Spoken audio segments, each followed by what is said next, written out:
First of all, you should cast your minds back perhaps to 1931. I remember this very well. Most of you won't. But John Maynard Keynes, an economist who you've probably had to learn about, or at least heard his name from time to time, implied that a sound banker is unfortunately not one who foresees danger and avoids it, but who goes down with the rest of his mates at the same time.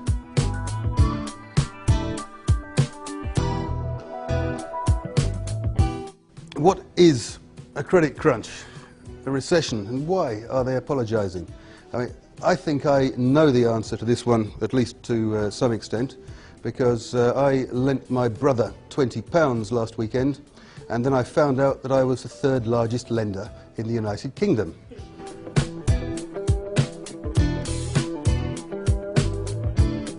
Transnational leadership, we really want to go look at the experience also of the other people, compare it, go deeper, go wider.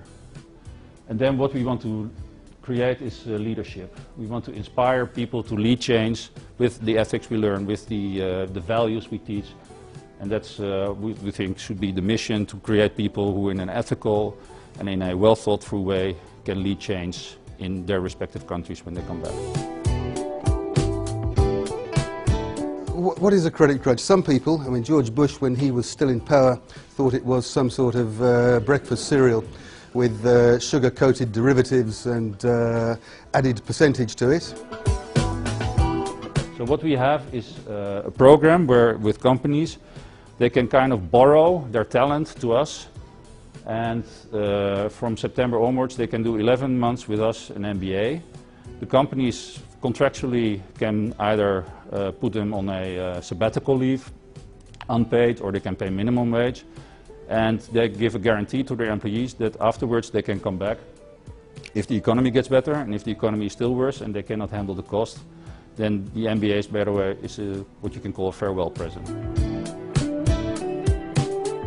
More complex for the market. But to come back on my Kellogg's cornflakes example, what happened is that basically they tried to sell the cornflakes the way they were selling them in the United States, like in a box as big as the table, something that is huge.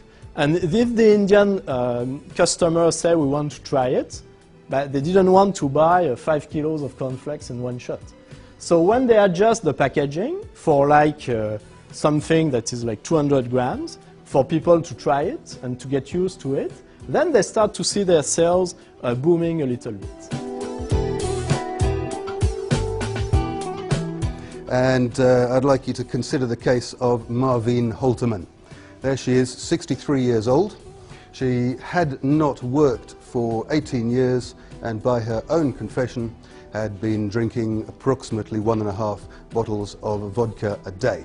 And the problem started when, in November 2006, she had owned this house for some 25 years previously, but as she had not worked for a number of years and was running out of funds, applied to this gentleman here, Mr. Rybski of Integrity Funding, for a mortgage.